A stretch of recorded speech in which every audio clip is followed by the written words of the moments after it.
What's up, Boiler Nation? It's Thursday night. It's February 1st, 2024. Can't believe we're already a month into 2024, but here we are. I'm Tanner Lee. I'm back this week.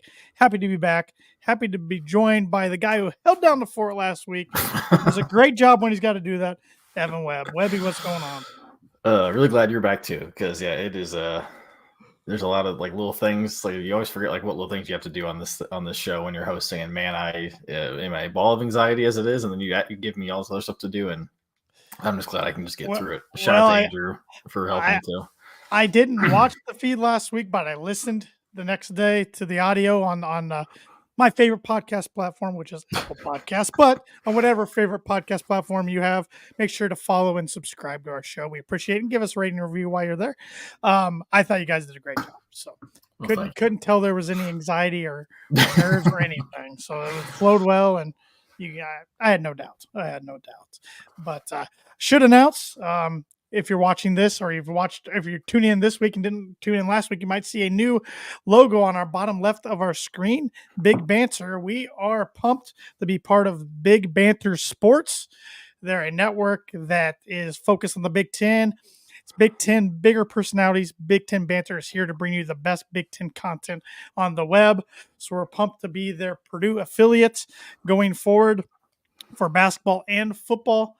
And so go check them out, bigbantersports.com, and all of their other Big Ten podcasts. Yeah, I mean, you got the Illini Cast, LEO podcast, Inside the Nest, Turtleheads podcast, the Bacon Wire podcast, the Victors Nation, Ski U Pod. I can't read that one because the logo's cutting off. The Ohio podcast, the Wildcat, What's Chopping podcast, and many more. So awesome network we are pumped to be a part of, and looking forward to chopping up with our Big Ten brethren in the near future. Yeah, it's really a lot of fun, especially in football, being able to I feel like Big Ten basketball, I know a good amount about other teams just because I just watch a lot more basketball than I do football. It's a little easier when you've got games spread out throughout the week. When you got, when Purdue plays at noon on Saturday or 3:30, and there's three other games, it's a little hard to watch other games. So it'd be nice to learn a lot more about our Big Ten foes, and they're going to be even growing too with teams coming to the Big Ten next year. So it'll be a lot of fun. And they even have a kind of a podcast, the Big Ten Huddle, where everybody from different podcasts kind of come together and kind of chat about all things Big Ten. So look for us on those shows as well. I know their sign up sheet for February just came out, so we'll try and work our schedules around to join that as well. Yes, sir. Yeah, I saw when we came on board, so did the USC podcast. Mm-hmm. I cannot remember the name of their podcast off the top of my head, but yeah, it'll be fun with USC and UCLA and Washington, Oregon jumping on board. And speaking of that, we kind of got the layout of what the basketball schedule is going to look like next year. Not as far as who we're playing and when yet, but we know we're only going to play Indiana and two other teams twice. Everybody else wants. Did they come out and say like rivalries will be protected? I mean, I saw like there was like I essentially said this. I saw that, but I saw because they also said something about balance of essentially balance of power, which is interesting because like it's gonna be interesting to see how they do that, because like if you going into this year, if you would have tried to schedule teams, you're like, oh man, we don't want Purdue to play the top four teams, so we maybe only play Michigan State twice. It's like, well, Michigan State is not a top four team. It's exactly. Like maybe we were playing Wisconsin twice, like we are, and so that'd be interesting because like it's with the portal and all that, it's so hard to predict what teams going to be like. So that'd be interesting. But yeah, I saw that too because someone on the message boards kind of brought up a good point of like okay, does Wisconsin get Minnesota twice? Like that's gonna be a little different than Purdue getting Indiana twice, because you would think level of competition is a little different. You would think, but with college sports, you never know. Like you said, with the portal and NIL world, you never know anymore. And it would, no matter who you play, if you play them twice, they're gonna know you better the second time than the first time. Right. So, yeah, it's a move. Let's be honest, that was made for football, and everybody else is gonna have to adjust. Yeah. So. Is what it is. But it's been a good past week for our Purdue Boilermakers. Really a good month in January. Only one hiccup at Nebraska, but at least looking back on it, at least it was kind of a whooping and not a squeaker of a loss. I mean, Nebraska shot the ball well. Purdue turned it over left and right that night. Just wasn't Purdue's night. But Purdue got two good wins under their belt since the last time we had a pod. Starting with on Sunday, Purdue went to its House of Horrors, if you will, Jersey Mike's Arena, Piscataway, New Jersey, to face the Rutgers Scarlet Knights. And I don't know about you, Webby, but for a while in the second half, I thought we were going to get a Rutgers special once again. Peichel, I mean, I love Peichel. He's probably one of my favorites, non-Painter Big Ten coach. He's Painter's Achilles heel. He has been really the whole time, aside from maybe like his first couple years. And you go back to the season that ended because of COVID. I mean, Purdue needed a win at home to have a chance to get into the tournament. That would end up being canceled, and Rutgers beat him at home. Obviously, there was the infamous, or it depends on who you're asking, Purdue first infamous Ron Harper Euro step half quarter. 2 days after Purdue becomes number one for the first time in school history, ended in a court storm. Purdue got revenge later that season at Mackey, but then not last year. Again, they come into Mackey. Cam Spencer hits a dagger with a couple seconds left. Purdue gets revenge in the Big Ten tournament, but they'd also lost Mag as well, so they weren't the same team. But I kind of figured I was hoping it'd be a blowout, but just knowing how Rutgers is, I mean, they're not good this year, but they play really good defense. Their offense is pretty terrible, but they play awesome defense. You got Cliff Amore, who's played Edey, 3-4 years now, so it's not like he knows exactly what to expect. It's not like Khalil Ware, who's never played against him, or some of these guys who are seeing Edey for the first time. He's seen him plenty of times, so I thought he played him really pretty well for the most part. But yeah, it was a nail biter. Purdue picked a horrible time to not shoot the ball well, but they did little things. I mean, Lance Jones, had a horrible shooting night, but 10 rebounds, 5 steals, like, it's incredible. This is definitely, I think, a game that last year's team loses for sure, just because they just didn't have that. Like I said, Lance doing just the little things down the stretch. But yeah, credit, and they kind of nice to see them win ugly, because really the only time it was a game like that was the Northwestern game, which ended in a loss. So it was nice to see them pull out a win in a road environment that's that was pretty ruckus, given the obviously number 2 team in the country is coming in, and just for everything. It sounds like it's an awesome arena for basketball. It only holds like 8,000 people, which is. And we can throw jokes being from Indiana. It's a good size high school gym, but like Notre Dame's holds about that 8 or 9. Yeah. So, yeah. But yeah, I mean, credit to those students. That student section is ruthless, and they bring it for those big games. And but yeah, Purdue was very fortunate to pull that one out. Yep, Purdue pulled out 68-60. Looking at the numbers, you said Purdue had a cold shooting day. It was really just cold from behind the arc. 5 for 19, because overall from the field it shot 48.9%, 22 for 45. Free throws were huge, hit 19 of 25, 76%. We'll get into free throw talk here in a little bit. Looking at Rutgers, they shot 37.5% from the field, 24 for 64. So they put up a lot more shots than Purdue did. Yeah, they did. 4 for 16 for 3-point range, 25%. 8 for 13 from free throw line, 61.5%.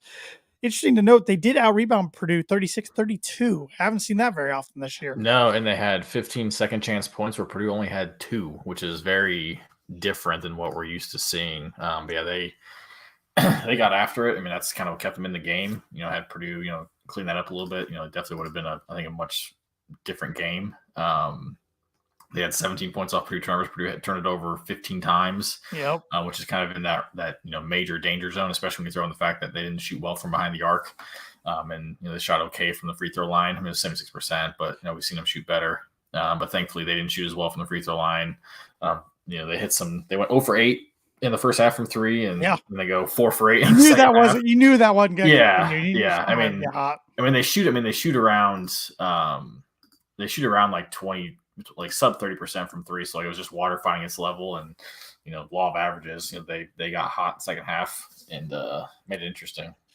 Yeah, it's the first time I can remember this season, at least in my opinion, that Purdue kind of struggled with the press.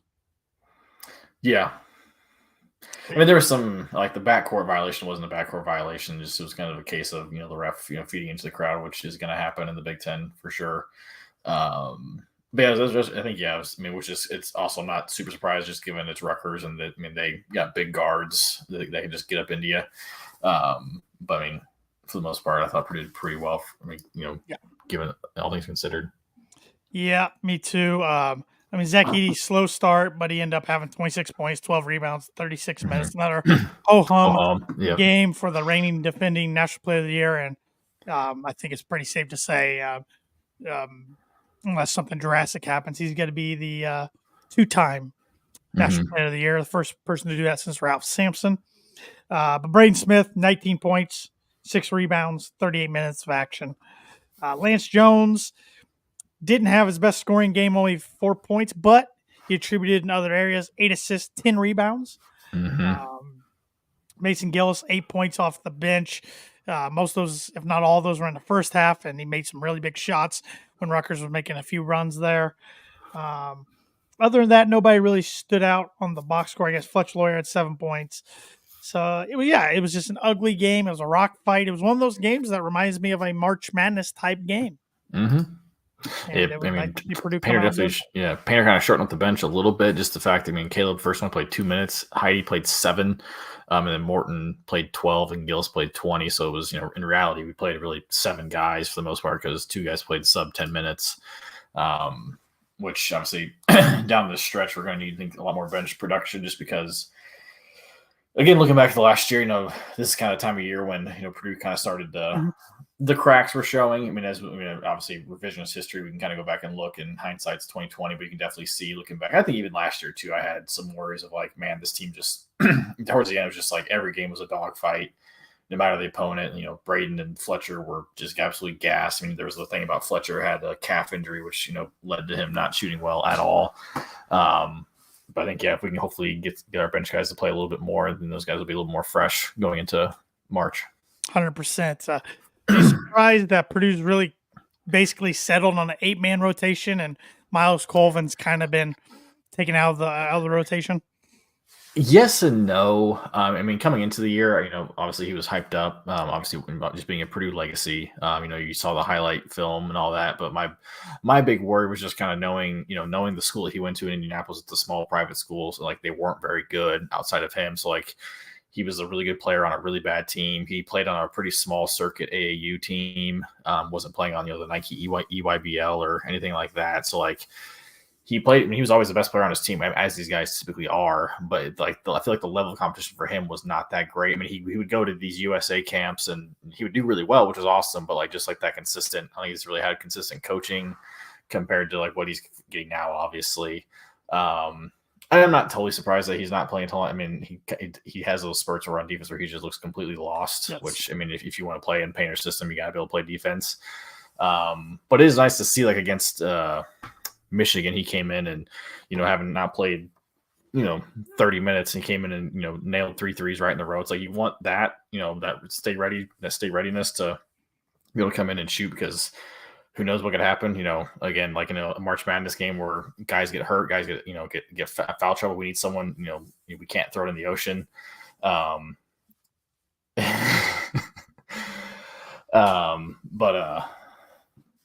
If we can have kind of a little like firecracker to come in and hit a couple jump shots to get things going, he could definitely be an asset. But he's obviously got to be able to do it on both sides of the ball. Cameron Day here on Facebook. Purdue basketball defense stinks. Cam Allen could play better D, which is saying something. Still top 20 Ken Palm defense, so not too bad.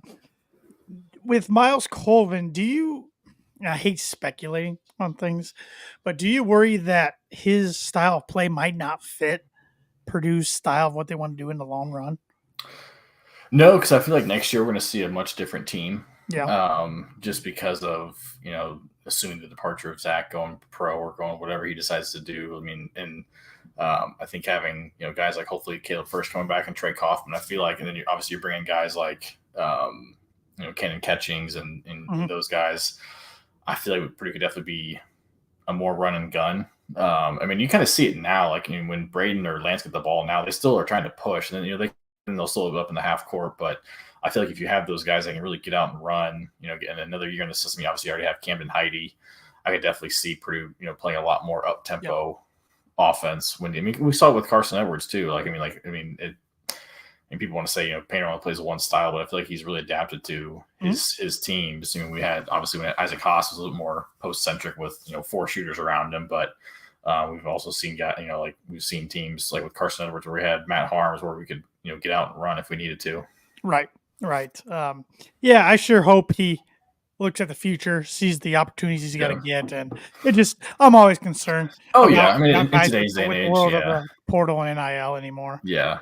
I mean, and maybe I'm not as worried just because like who his family is. Like he's got a, um, you know, he had Purdue family. His dad, played for Bill Belichick and all that. So it's like um, he definitely knows what it takes to be great, and hopefully he's instilling that in Miles. So Good points. Good points. Got another comment here from Cameron Day on Facebook. Northwestern shouldn't be shooting 55% and putting up 90 points on Mackey. Ken Palmer not. Heidi is freakishly athletic, drains threes, and does between the leg dunks during warm-ups. yeah, they had some good shots yesterday. Yes, they did. Yes, Tough they did. shots. Yeah. And let's get into that game. It's kind of been some of the national talking heads have been talking about this game today. And I wish they were talking about it just because it was a fun, exciting college basketball game, but unfortunately, they're talking about it for the free throw difference, and just Zach Edey overall. I feel like, but Purdue escaped in a wild one in Mackey last night. 105-96 in overtime against Northwestern Wildcats. Second time they played Northwestern this year. Second time the game has went into OT.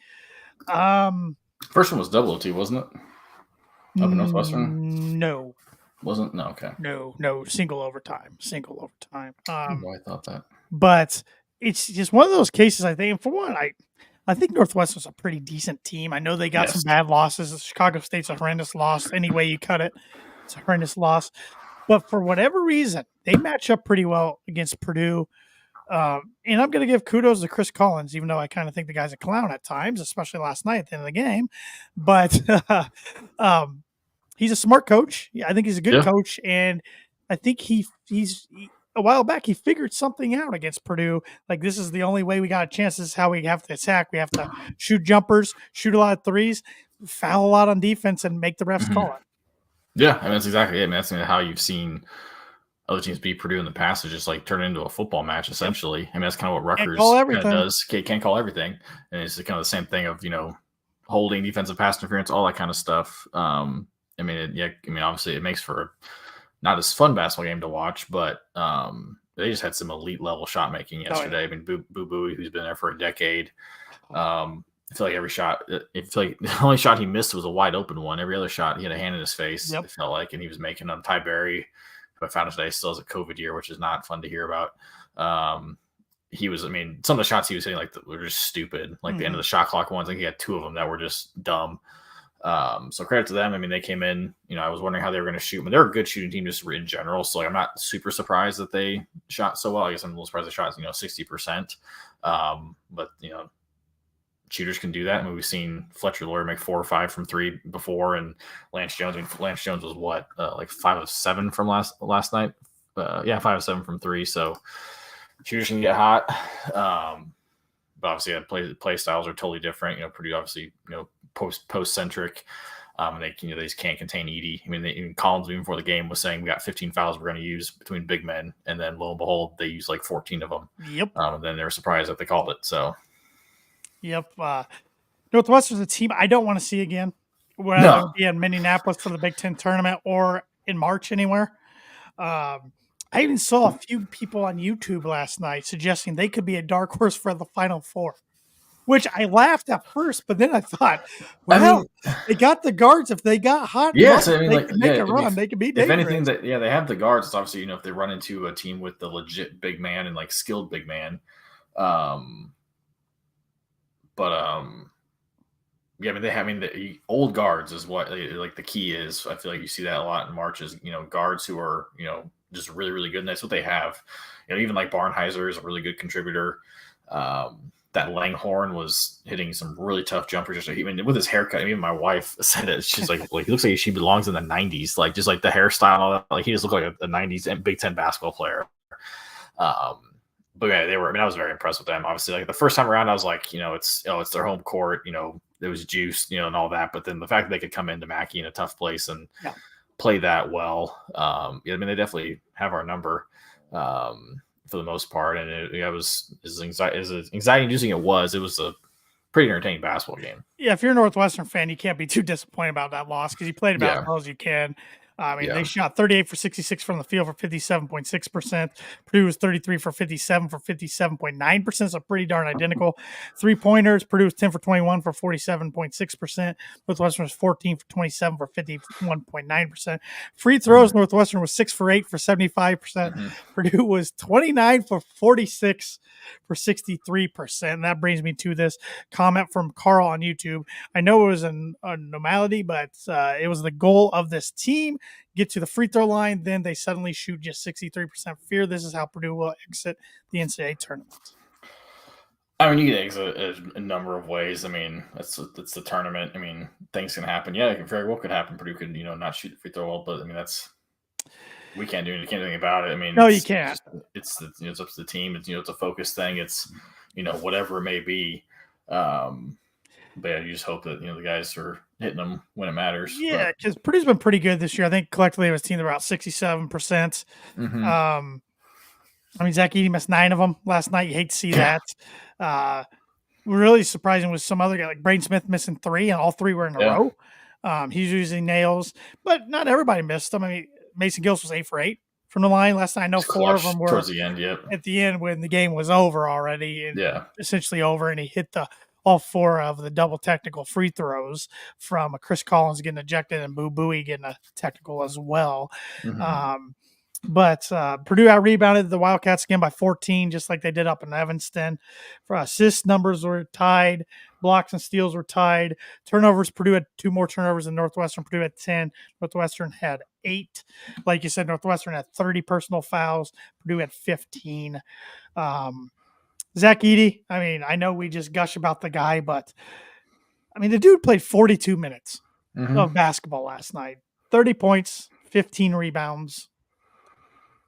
Could have almost 40 if it was his free throws. Yeah, exactly. He missed a couple, front end 1-on-1s, and obviously he missed a couple double bonus, and which again, like he's kind of had that this year. He's had really weird stretches where he's missed, but then other times where he's just absolute nails. So hopefully it's just kind of a little reset that he'll need. But yeah, I mean, going back, what you were kind of talking about, like just the media, and even like, I mean, Brian, you were brought it up, like the fact that Collins during the whole, most of his presser talking about, the foul discrepancy and the free throw difference. It's like, you guys just about knocked off the number 2 team at their home court. Like, you guys played out of your mind. Like, I mean, you guys played incredible. Like, it was like, I got to the point towards the end of the game where I was just like, this team's not losing. Like, they're just like, when like they were hitting shots towards the end, it was just like that they were hitting winning shots and winning. When they were up 5 with 2.5 minutes to go, I thought Purdue was in big trouble. Yeah, I did too. And then thank God for Lance Jones. I was like, man, you guys, I mean, the fact that you just beat Illinois and then you about knocked off the number 2 team on their home court, like, I mean, that'd have been, you've been like the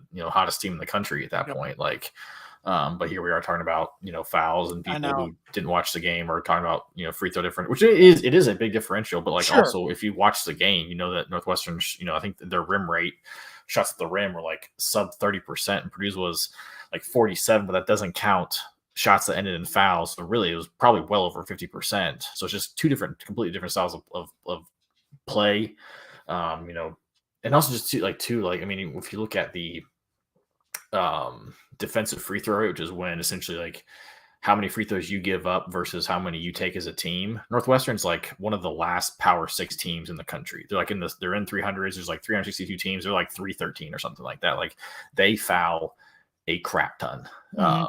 It's just how they play. I mean, sometimes it works out, sometimes it doesn't. The first game around, it kind of worked out for them. Last year at Northwestern, it worked out for them. This time it didn't work out as well. It almost did. It really almost did. Like, it almost backfired. I mean, like, Purdue should have won pretty handily. They just hit their average. And Purdue was up 8 at halftime. I mean, that's after they were shooting 60-some%. I was like, I even tweeted it. It was just like, you got to feel good being up 8 after they, were shooting in fuego. I know Andrew was saying this is setting up for a great, dominant second half where they just go cold, and lo and behold, they did not do that at all. Andrew and I both went into this game way too confident. We thought it was going to be a blowout, because it's at home. I'm like, I don't think Purdue's going to lose a home game the rest of the way. Yeah. Not that they have yet this year. I don't know. I just felt good about it. The crowd was going to be amped. We want revenge. These guys have beat us 2 years in a row at their place when they're ranked number 1.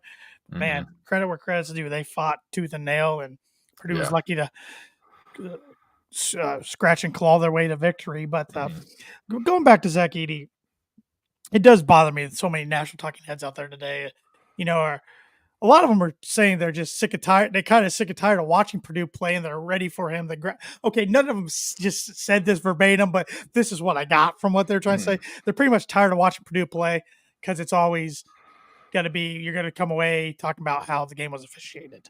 And one person, Mark Titus and Brandon Walker, I think Brandon's the one who said it on their Barstool Sports show, so take that for what it's worth. They said that's why everybody cheers when Purdue loses in March, because they don't have to watch that style play anymore. Which is because like Purdue's not the only post-centric team. I know. It's like that's what I just don't understand. Like, I know. I mean, look at UConn last year. They had Donovan Cleanan, and they had another big guy that was legit. Kansas in 2022 had a legit big man that they used a lot. Kansas this year has Hunter Dickinson, who's a really obviously he can kind of pick and pop, but that's what I mean. And also if you watching this guy, I can get it because it's just a slugfest. But going back to Arizona versus Purdue, like both teams have legitimate awesome big men, and that game was one of the most fun basketball games I've ever watched. Like in the last probably 5 years, like it was up tempo. It wasn't a 65-60 game. It was in the 80s and 90s, and it's not because like teams were shooting out of their minds. It was just an up tempo game. It was really, really fun. So that's the thing. What pisses me off the most is just like it's just a lot of box score watchers. Like, oh wow, Purdue shot 45 free throws. They shot 8. Like it's got to be this is an abomination to college basketball. It's like you just didn't watch the game because you're a freaking moron. Yeah. Yep. And Jay Billis said it well today. Zach Edey doesn't get the credit. Like if he was 5'4", it's just weird now. Yeah, 5'4", just up 4, everybody'd be talking about him, and he doesn't get enough credibility. I mean, there's still that narrative out there that he's just tall. Right. What he's doing is amazing. We haven't seen it since Ralph Sampson, and I mean, Evan, why is he not getting notoriety that say a Caitlin Clark does in the women's game? I think it's just because the way, I mean, for one thing, social media is an absolute cesspool. So there's that. Yeah. But I think it's just, it's style of coach again, like going back to like Purdue's had some really fun games this year. It's not like Purdue scoring in the 60s every single game. Like there was a stretch where Purdue didn't score less than 80 points a game. And it was like, Braden's throwing lobs to Edey, Edey's throwing out to shooters, and we're nailing threes. Like it's been a really fun team to watch. But it's like games like last night where it's just a knock, or even the Rutgers game where it's just like it's an absolute slugfest is what makes it boring. And I've watched I was watching Houston, Texas the other night, and it was just like I was just like, what am I watching? It's just guys just like driving like with reckless abandon towards the lane, then just like throwing something up or like throwing it out to a guy. Like it was just like, I mean, no offensive movement. He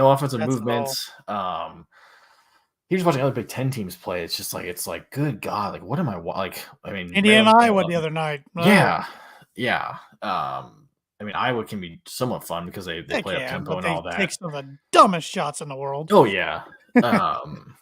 Yeah, I think just because again he's huge, and again people only see games when we lose, and like it's frustrating. We've seen so many guys his size. Okay, maybe not his size exactly, but 7'2", 7'3", maybe not as wide as Zach is, and they're awful. Yeah, I mean, this guy's only played basketball 7 years. He's got good footwork, good hands, good touch around the rim. He's athletic. He runs well. Of course, we want to see Purdue make the Final Four and win national championship for multiple reasons, but it's like I want it worse this year than I ever have because I want him to shut everybody up.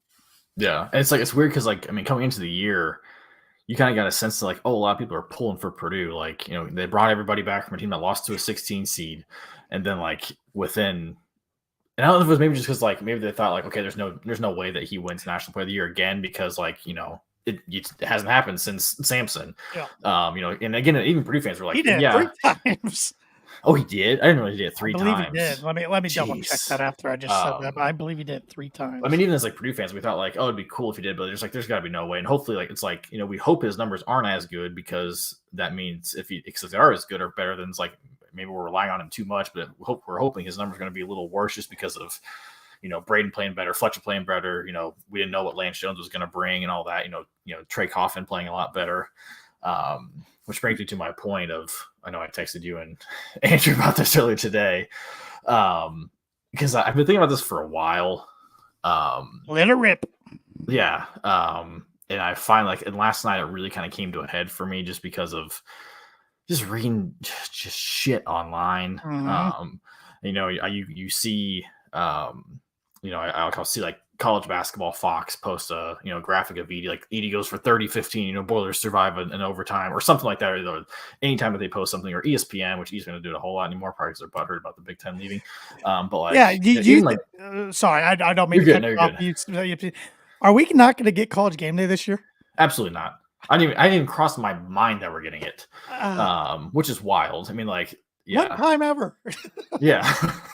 Wow. Okay. Sorry. Go ahead. Yeah, Go ahead. but like you see, like a college basketball Fox, Big Ten Network, someone posts something about Purdue or Edey, and you just read the comments. Again, it's social media, it's a cesspool, bots and all that. You never know who's a person, who's just a bot, but you just see things like, like he sucks, he's just tall. Won't make it in the NBA. I've seen, go back to China or have fun playing in China, which is racist. He's from Toronto too, but like, you see this, or like, or Purdue, like, wait till March. It's just like, just negative. Yep. I was just like thinking, I was like, I now know and can empathize with how Taylor Swift fans feel, because my wife is probably the biggest Swiftie I've ever met in my life. She's pretty big. Yeah, pretty big. And, I'll hear, I'm not a Taylor Swift fan at all, but I see the things, and I hear my wife talk to her other friends who are Taylor Swift fans about how, because she gets a lot of crap for really nothing. Like, she's going to a football game to support her boyfriend, and you got guys, you read, like, I remember it was this weekend too, which is why this kind of really came to the forefront in my mind this weekend. There was pictures of her and Travis after they won, your favorite team, Kansas City Chiefs, winning the AFC championship. That's my big thing. She's so Chiefs. That's my them embracing after the win. It's like Rolling Stone posted about it, and like the comments you see below are just like just disgusting, vile, like, and it's just like, never say it to her face. Oh yeah, it's just like, and I hear my wife talk to her friends, they'll they'll have 10-minute conversation about defending things that idiot grown men are saying on the internet. And I just kind of laugh at it. So, it's like, man, why do you, like, what's the big deal? And then here I am, like, texting you guys about how I want to kill everybody on the internet because they're talking bad about my sports team. I know. And granted, the woes of a sports team is nothing compared to sexism. Right.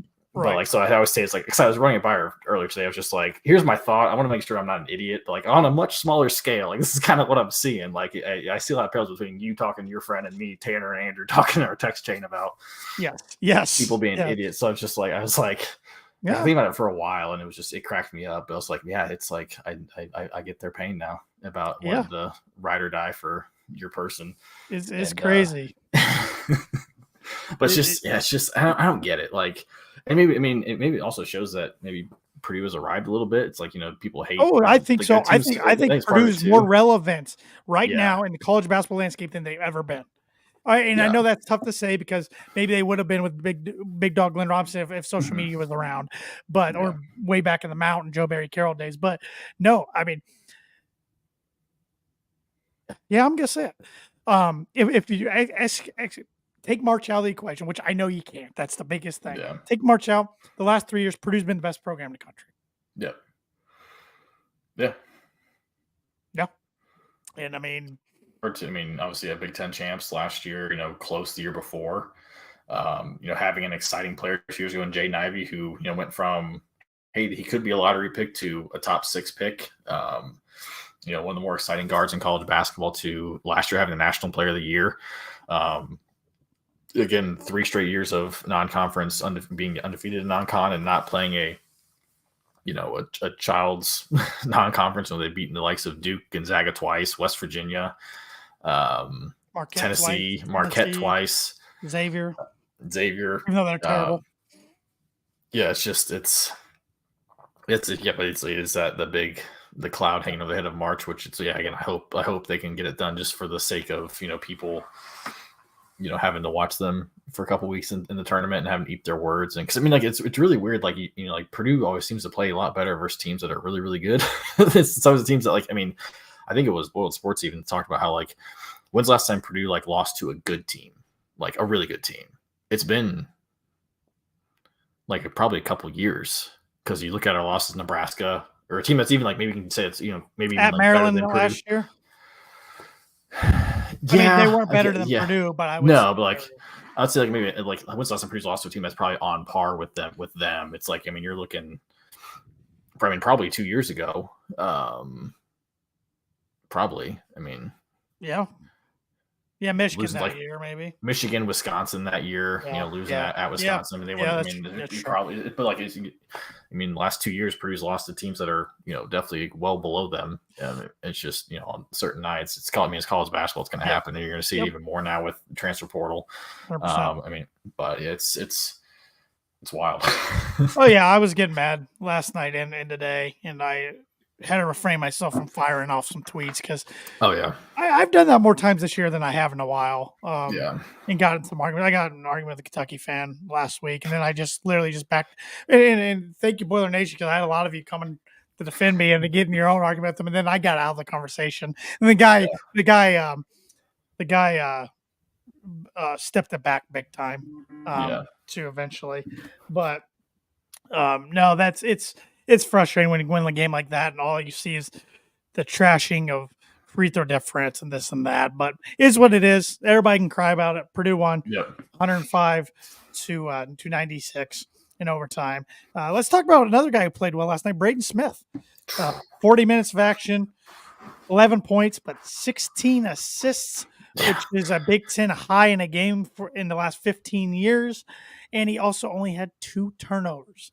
8-1 assist to turnover ratio, pretty darn good. Yeah, he's been. I mean, you go back to probably start with the IU game a couple weeks ago, where like he had a stretch where he just wasn't shooting the ball very well. But again, the growth he's had where he does other things too. I feel like where last year, if he wasn't shooting, I mean, he didn't really shoot a whole lot last year, but like he wasn't always doing well. Like he kind of just had an all around bad game. But even if he hasn't been shooting well this year, he's had the assists, he's had the lack of turnovers, he's had the he still gets incredible rebounds. And that's going back. He had a rough stretch of games, and then all of a sudden, where a game no one could shoot well against Rutgers. He shot 7-10 from the field, 3 or 5 from 3, and we needed him really badly. But then like last night, he didn't. Excuse me. He shot. What was it 3 of 7 from the field, 0-2 from 3? But again, like you said, 16 assists, like just an absolute demand of the game, control. Yeah. So he's been incredible, but not good enough to make the Cosby the Cousy award, list. Yeah, the Cousy award, Cousy award list. Joke. Yeah, it's just like when Biggie Swannigan didn't win Big Man of the Year. Yeah, just stupid. No, he played awesome. I'm really digging the way he plays, and that's why I even posted on my Facebook today. I shared the graphic Purdue put out, but I'm like, but I was told Purdue doesn't have good guards. Right. Yeah. I mean, even like Fletcher Lawyer, who he's coming on. He's coming on. He's maturing. Yeah, I felt like, because I said I was going to text you guys at some point of like, man, I feel like Braden hasn't done anything like in the second half. And then he hits that just absolute dagger at the end. And he went 3 for 5 from 3. So he played really well. And he had, he went 6 of 9 from the field. He had 15 points. But he's been awesome. I mean, he's shooting like 10% better from 3 than he was at this point last year, which is awesome. Lance Jones, the quietest 26 I've seen in a long time. I had no idea, I had no idea. I wasn't negative when we picked him up like a lot of Boiler Nation was. I was like, Matt knows better than I do. Let's give this guy a chance. He's going to bring some quickness, some defense. Never in a million years would I thought he was going to contribute the way in scoring that he has. Yeah, I mean, we weren't native, but also like we did have a little bit of that, like, man, why can't we go get like an LJ Cryer, like the guy who went to Houston, like, or the kid who went to Texas 2 years ago, Hunter. It was just like getting guys like that, like high profile guys, which is NIL and all that kind of stuff. But I mean, Lance Jones, man, he's a difference maker. I'm so happy he's a Purdue Boilermaker because he's been so much fun to watch, and I'm sorry, I'm already like every game I watch, I'm like, God, I don't want this guy to leave. Like, I know he has to, and it's gonna really suck. But like, man, he just he can tell he's having fun. He's living all of our dreams. Really, like that's what he's doing. It's just so much fun to watch. And again, we were talking with our big banter partners, Turtleheads on Twitter, they were saying that he's definitely the X factor that we need come March. And I 100% agree. Like, you go back to the FDU game where everybody's scared to make a play, everybody's scared to take a shot, and Lance has never met a shot he didn't like. Which can be great. And like last night, it was incredible. We needed that because he hit two. Absolute. He hit some at big times.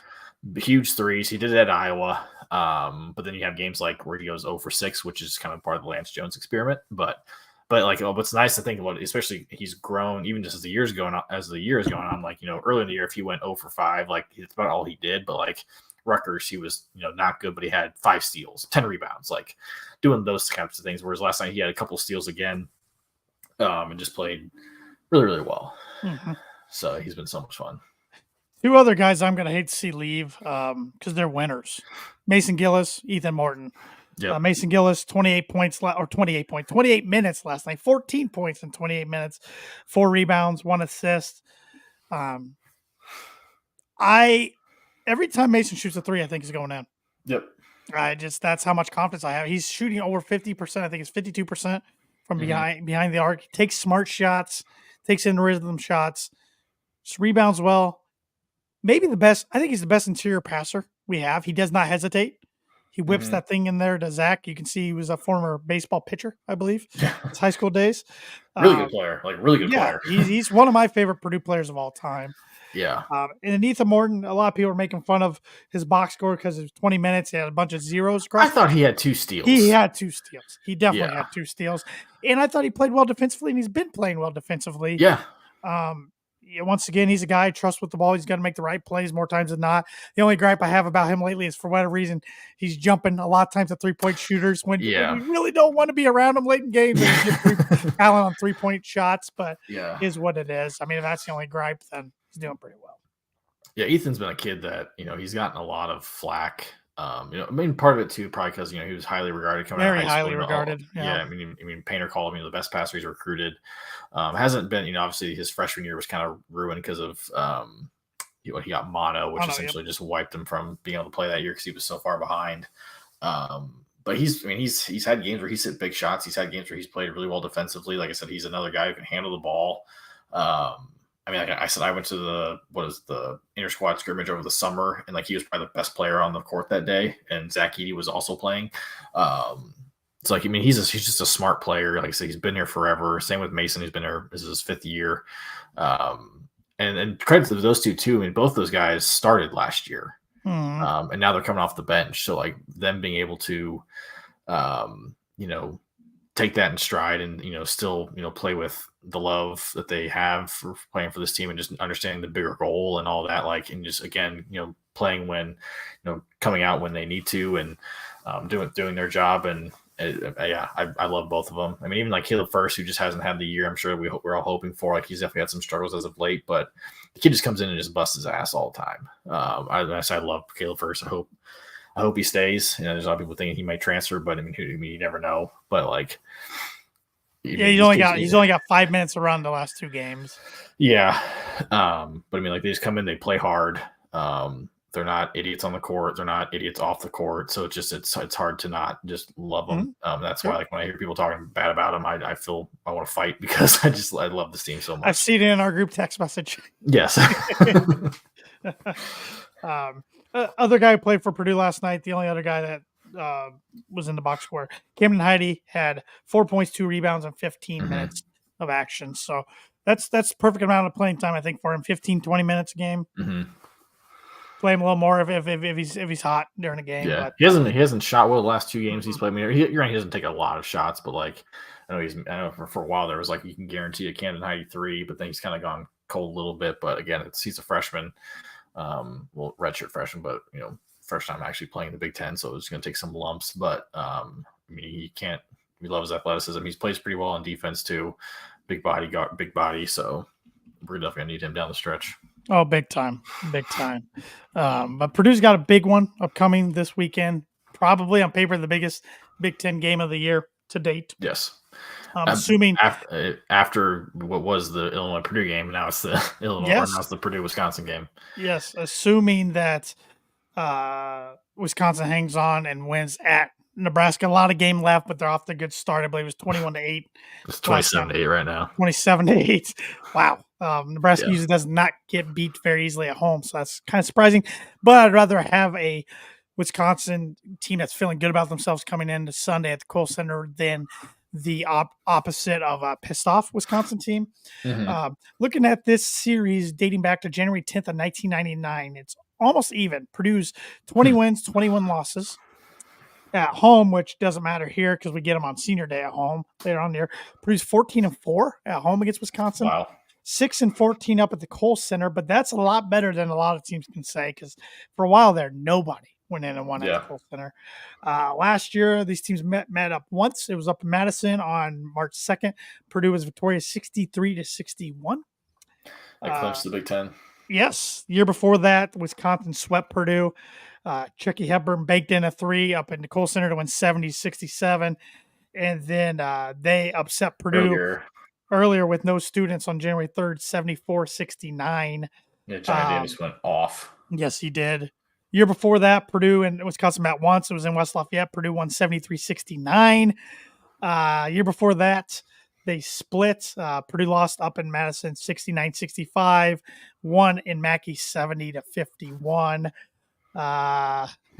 Year before that, played once up in Madison. Won in overtime 84-80. Year before that, they split. Lost on my birthday 57-53. That was a rough game. Yeah. And won in Mackey 78-50. So besides that game, usually these games are pretty darn close, is what I was trying to say. You go back to the 2018-2019 season, the Wisconsin game up in Madison was the game that kind of turned that season around because going into that game, Purdue was reeling, and that was the Carson Edwards year. They were 6-5 coming into Big Ten play. They weren't playing well. I think that was kind of the emergence of Travion Williams. He had a really good game that game. Going back to the Baby Boys, I remember when they won in Madison for the first time in forever. I remember Terrence Crump was jumping up and down. The players were just absolutely pumped to win there. And then Payne's done pretty well compared to most coaches. Yes. Up in Madison. I mean, it's going to be a stupid environment on Sunday. It's going to be awesome. I think it's a CBS game. CBS, Rafferty's on the call. Yep. So it's going to be. Purdue's going to have their test cut out for them, but I feel like I trust this team. When it's a big game, this team is usually pretty damn focused. Yep. Yeah. What do you think the spread's going to be? I go back and forth. I could easily see Wisconsin being favored 3.5, but I also could see Purdue getting a 1.5, 2.5, bump just because they're the higher ranked team. So I think it's gonna be I think whatever way it goes, I think it's gonna be less than 7. Yeah. I think I'll say Purdue's favored by 3.5. Yeah. I think it's gonna be pretty close. I was shocked that Purdue's favored 14.5 against Northwestern. I think it closed at 12.5 yesterday. Yeah. But, because I thought it'd be about 10, but it's here and there. But feeling good about it. Looking forward to it. Glad it's Sunday. Gives me another day to just relax this weekend because I was on one last night, Webby. I will admit that was probably the worst I've acted in a while. I warned my wife before the game. I said I have a feeling I'm going to be pretty animated tonight because to my credit benefit, the Rutgers game, I was at a 1-year-old's birthday party watching the game, so I couldn't be loud, which was great. Yeah. I was actually glad I was there instead of at home because I couldn't be loud. I had to behave. Yeah. Even when it was getting tight, with Rutgers closed the gap to 2 points, I had to behave. Last night it was cuffs are off. I can let loose, and I was glad our neighbors didn't call for a noise complaint or anything. So, sports, see what they do to us. I guess look at the Big Ten as a whole. As of right now, who's your top 4? I think top 4 right now is pretty easy, especially after last night. I would say. I mean, for me, I've got which I submitted this to the Big Banter. We do power ranks. I had Purdue. Yep. Did I put? I think you put Wisconsin in second. Yeah, I think you put Wisconsin second. Yeah, Illinois, it's hard to argue that they're number 6 in the country. Yeah. Illinois 3rd, and Northwestern's got to be 4th now. Yep. I don't think I had them 4th originally. I can't remember. I'll go back and look at my had notes. Nebraska. Actually, I think I have it in my notes. Let's see Maybe. here. I submitted this on what I submitted this on Monday. Is that what it was? Monday. Yep. Where did I do it? Huh. But no, I think those four are pretty cut and clear. But I would say number 5 might be Michigan State. I don't think they're all that good. Yeah, I think after the top 4, you've got a pretty It's a jumbled mess. yeah, and I think you have a nice like crevasse between the things Nice word because choice. because it's just such a big gap. I feel like I mean Michigan State.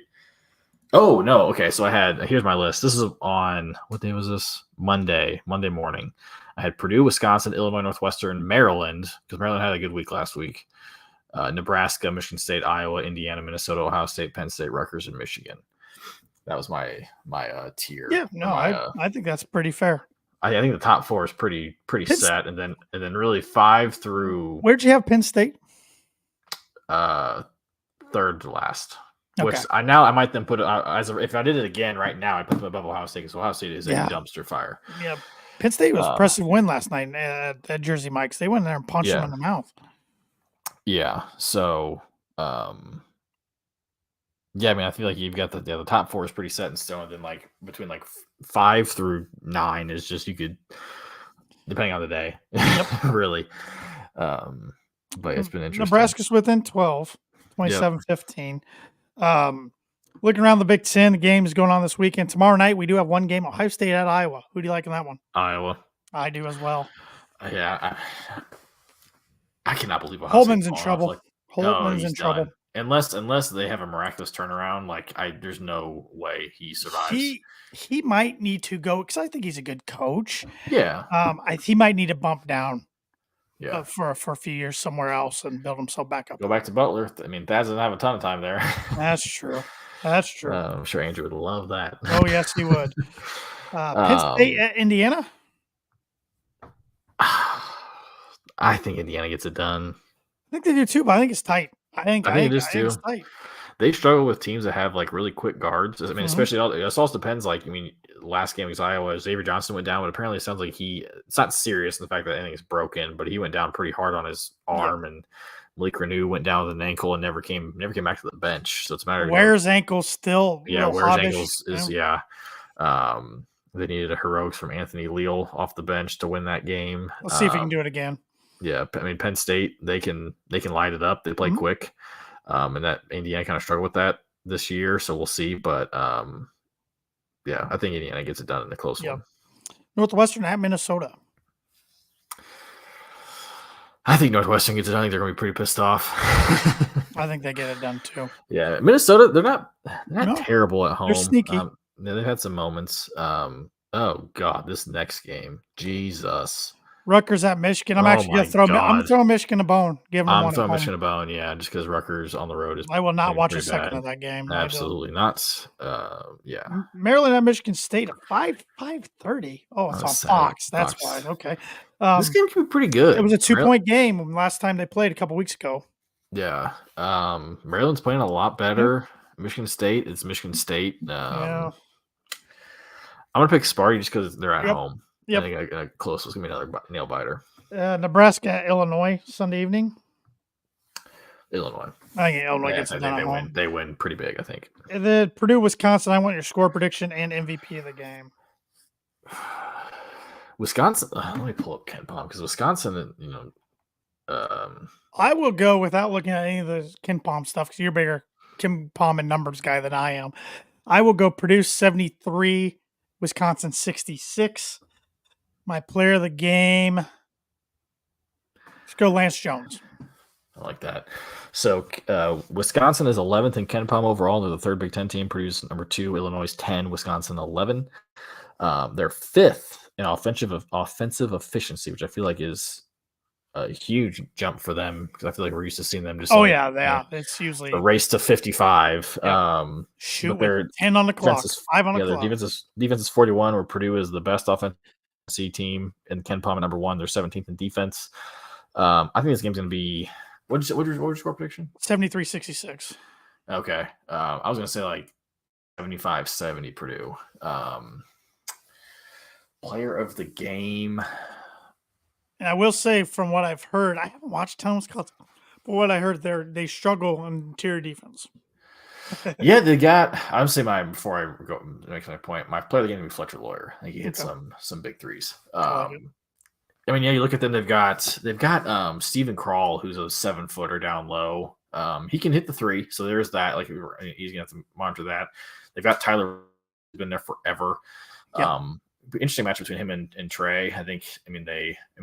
Tyler's pretty shifty and pretty crafty. But Trey has definitely got some poundage on him. So it'll be interesting to see how they play against each other. I think that what makes me a little nervous is they got AJ Storr, he's a transfer on the wing. He is athletic. He can shoot. I would think they're going to put Jones on him. I would think. I mean, he's big. But then you got Max Klesmet, who's just prototypical Wisconsin white guy. He can. I mean, I saw him against Indiana go on a 12-0 run by himself in that game. He can shoot it. And then I can't remember Chucky Hepburn, who's been there for a while. So it'll be a good matchup. So hopefully Zach can dominate the boards, as we kind of talked about in a text, like with all this BS going on about the free throw championship. Like you do wonder, like, because it kind of happened last year with Izzo after the game with them is like he complained about the officiating. So you wonder, like, is Purdue going to get 10 free throws on Saturday or on Sunday? You never know. But it should be hopefully a really good game. Yep. Especially on CBS, a chance to highlight the conference. All eyes in a year that this conference needs highlighted because it's pretty dog crap. All eyes of the sports world should be on that, unless you're watching the flag football Pro Bowl. Actually, I don't know what else is on Sunday. Not much. No. But I got a little Purdue trivia for you. Oh boy! If you're game, let's do it. Yeah. What? And I'm going to let you choose what year you want to start. Because how long would you say? What was the first year you can remember of Purdue basketball? Do you remember well, let me preface this. Do you remember the 2000 season at all? No, I don't. Okay. But it's weird because I also remember, like, I say I remember. I have faint memory of like seeing Brad Miller play, like, but it's like that would have been 98, 99. But it's like I saw him, like, it was like the introduction. Like I couldn't tell you a thing about him playing, but like probably like I would say probably my earliest like good memory is probably the 2003 season. Okay. All right. Well, that's perfect for what I want to do. So I'm going to go through every year Purdue made the NCAA tournament, and I want you to tell me their journey, like who they beat, if they beat anybody in the tournament, who that was, and who they eventually lost to. Man, okay. But in 2000, the year I won't give you, but here was their journey. Wisconsin. Yeah, they did lose to Wisconsin. Purdue was a 6th seed, beat number 11 Dayton 62-61. Wow. Then beat number 3 Oklahoma 66-62. Then beat a 10 seed Gonzaga. That was kind of the first year they started becoming Gonzaga, 75-66. Then lost in the Elite Eight to an 8-seeded Wisconsin team, 64-60. A team they beat during the season, with the Final Four beating Indianapolis.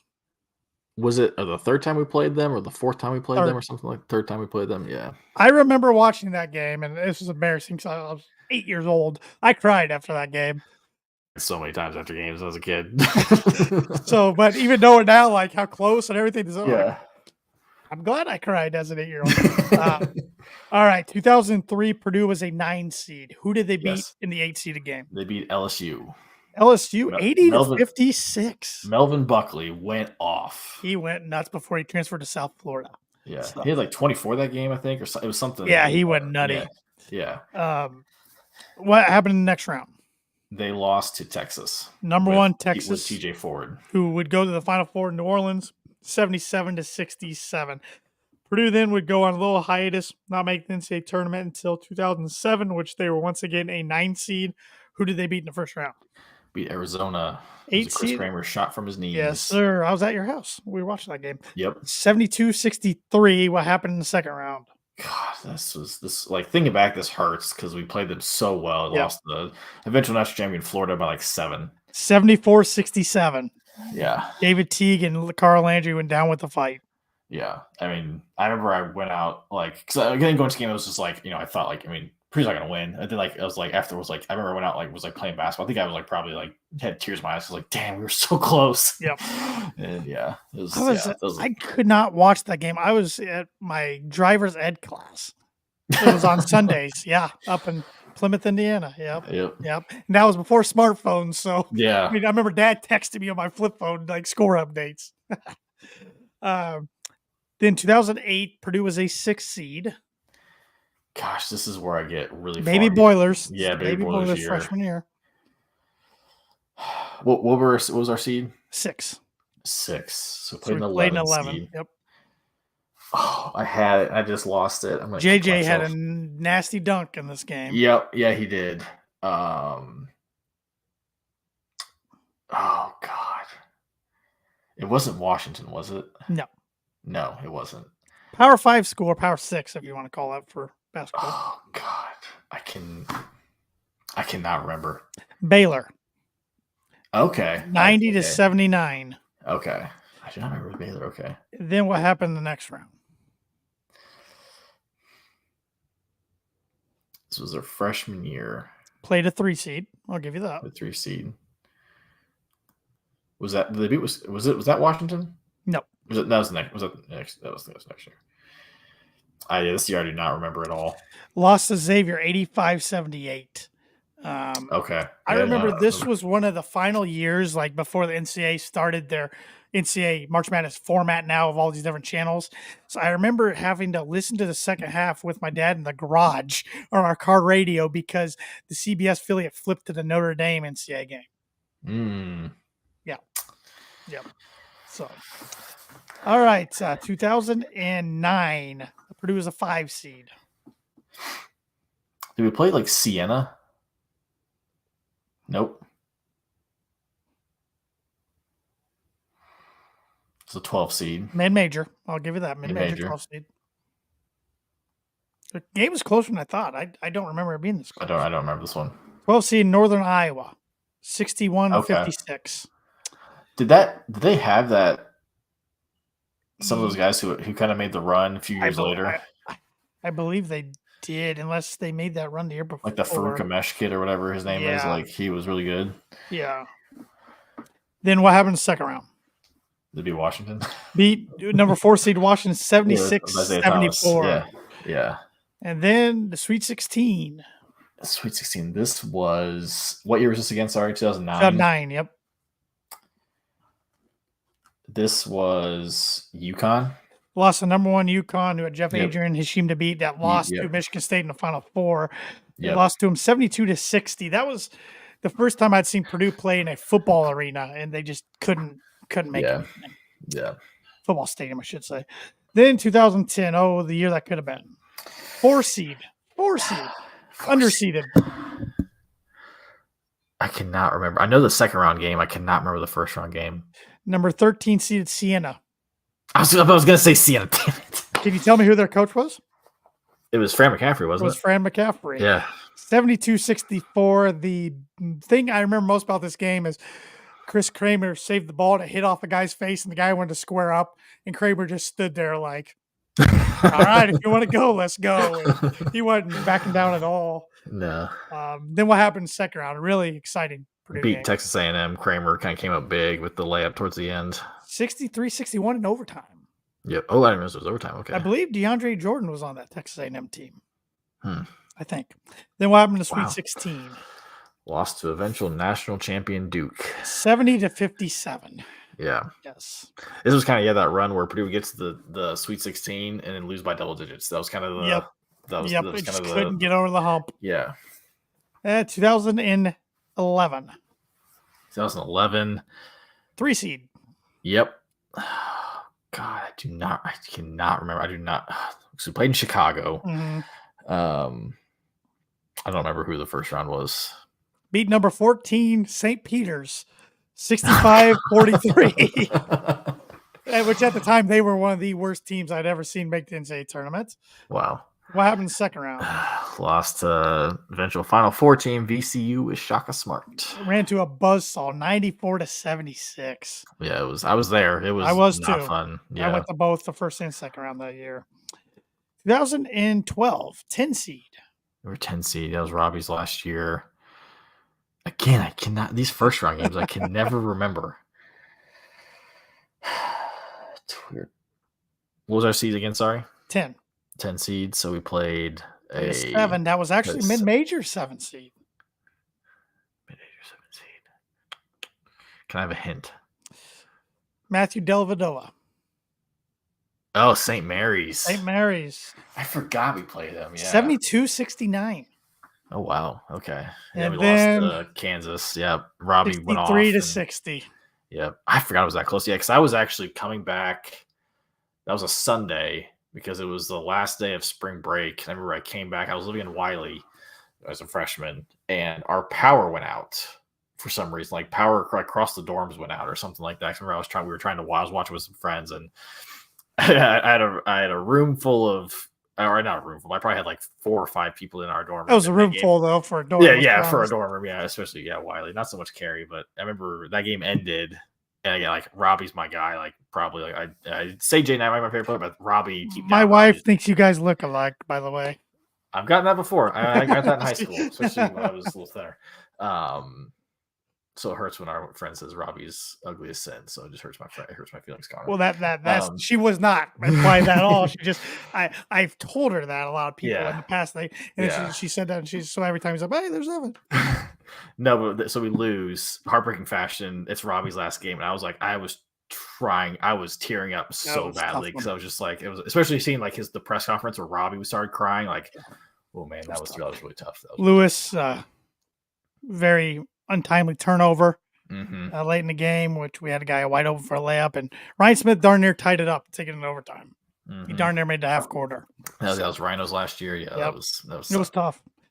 It was tough. 2015, because then 2013-14 did not go well for Purdue. It's not good at all.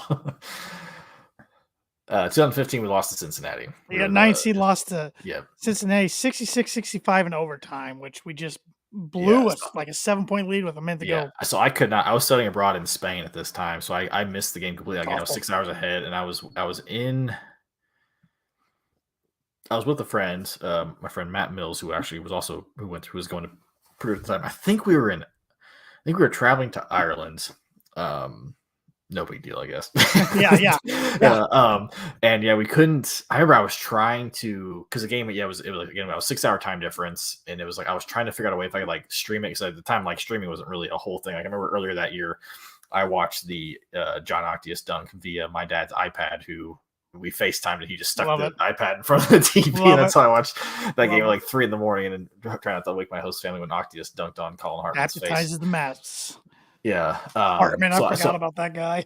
Yeah. So I was trying to I was like, man, because like the hostel we were in, like they had like computers in the lobby. I was like, man, do I go down and try and like figure out a way to like watch a box score? And it just didn't happen. I was like, no, we had to get up early for travel. And we woke up, and Matt and I were both like trying to grab our phones of like who could get the best internet connection first. I remember just like, I'm sitting on the opposite end of the room from Matt, and like trying to pull up like, how did we win? And then Matt just goes, oh no. And I'm like, oh damn it. Yeah. I mean, it was kind of like, because we were going to get a really good Kentucky team if we won, but it was just the fashion how the game went down. Yeah, because I remember when Selection Sunday was like, oh, Purdue finally made the tournament again. It's like, oh, congrats, you get Kentucky. Yeah. The undefeated Kentucky. Yeah, that was, In 2016, 5 seed. Lost to 12 seed Arkansas Little Rock with Chris Beard. I was watching this from a B-dubs, northeast side of Indy, kind of near Castleton area. I definitely took off work a little earlier than I probably should have, and went and watched the game. And what made it even better was that the place started filling with IU fans towards the end of the game, and so they were going absolutely nuts during the. Because I was kind of sitting there just watching the game, and just like when the guy hit that shot where it bounced up and went, and I was like, you got to be freaking that one, me. And the dude hit like the 40-footer when the shot was expiring. 85-83 in double overtime. I forgot what the double overtime.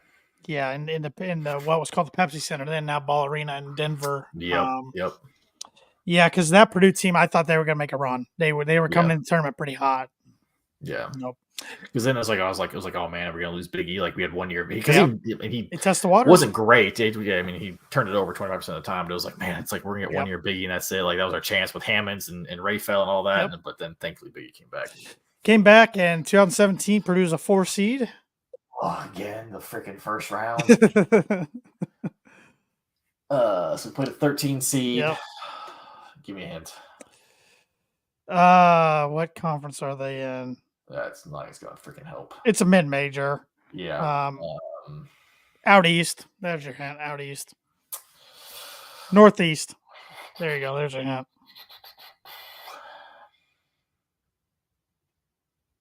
Is it Vermont? It was Vermont, 80-70. That Moody said Badgers are up 43-27.5 on Nebraska.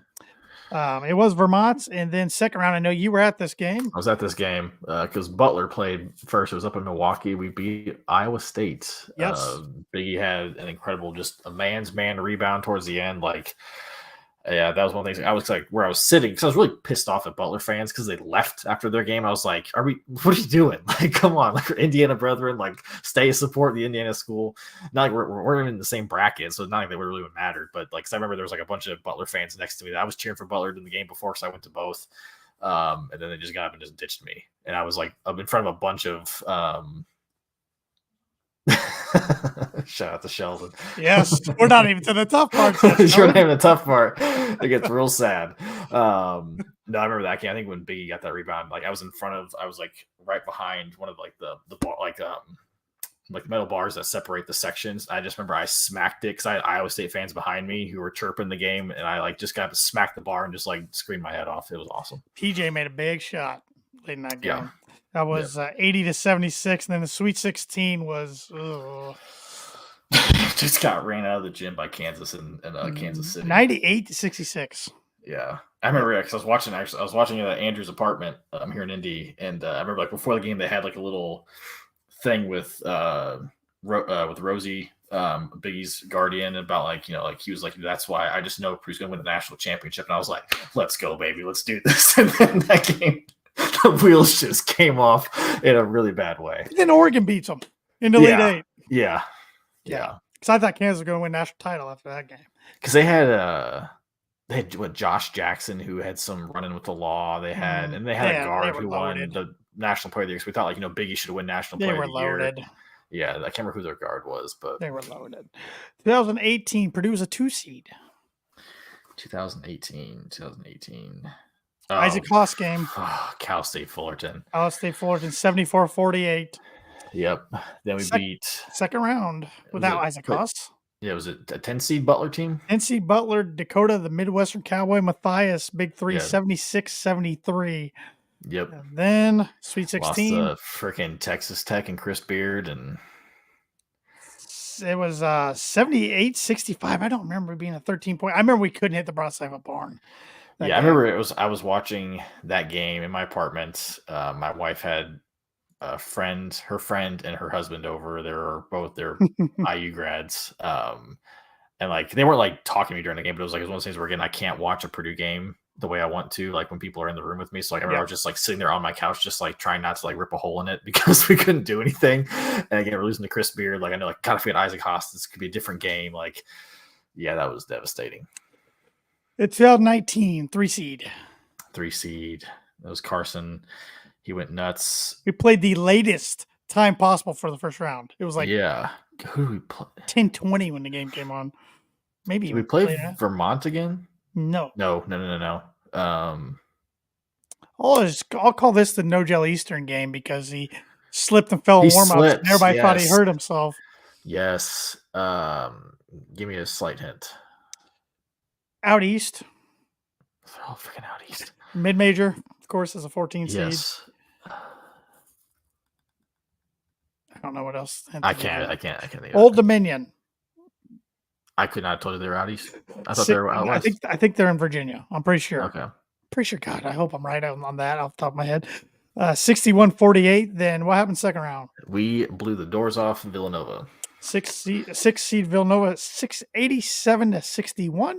And then maybe your favorite game of all time. Yeah, I was watching this from Illinois in my hotel room, trying not to wake the entire. Actually, it wasn't that late, but beating Tennessee in the Sweet 16. Because again, like I don't remember the 2000 year, so like seeing Purdue make the Elite Eight for the first time, I can remember. Yep. It took every fiber of my being not to just like run around the hotel. I was so excited, especially like I mean.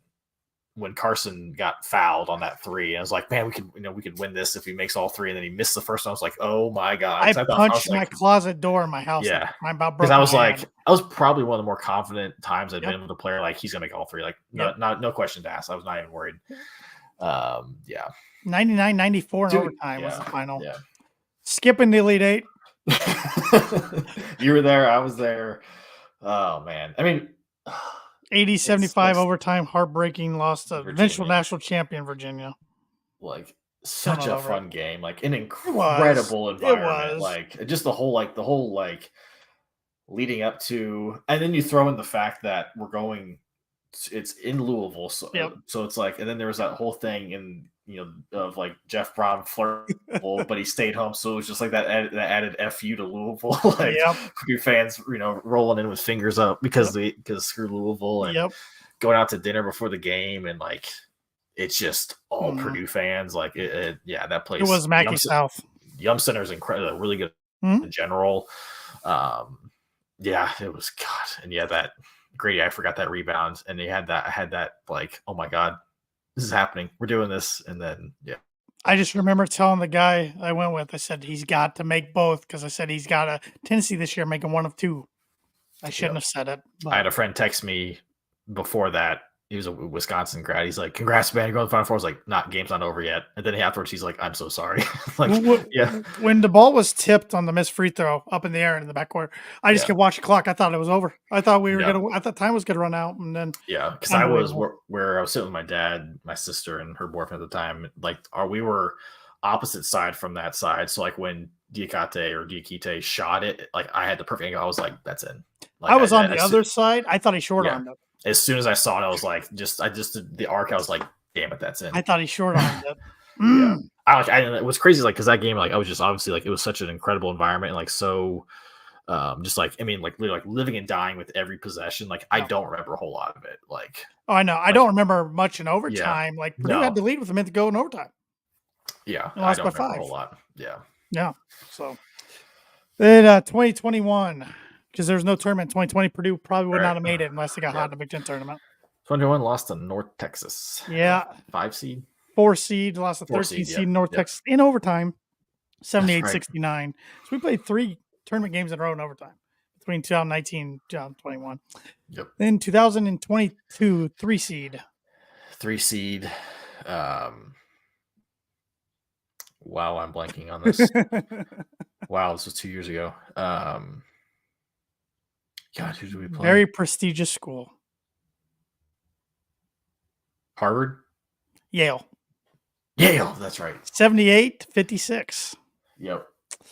And then the second round game, my parents were at this in Milwaukee. Yeah, I was watching this again from Normal, Illinois. It was I kind of got the monkey off our back and beat Chris Beard in Texas. 81-71. Yep, fun And game. then the Sweet I, 16 was not Ivy fun. hit Ivy lost to St. Peter's. Ivy hit a nice Ivy hit a 3 towards the end of that? Yes. Was a dagger. Yep. Yeah. Yeah, Yeah, lost St. Peter's 15 game. seed. St. Peter's 67-64. Yeah, I was my wife wanted to go to dinner, so we went to our Mexican restaurant, and I'm like, the game was kind of close. And like they had the game on in the restaurant, and I was just like sitting there, just like not sure if I wanted to flip the table or just cry.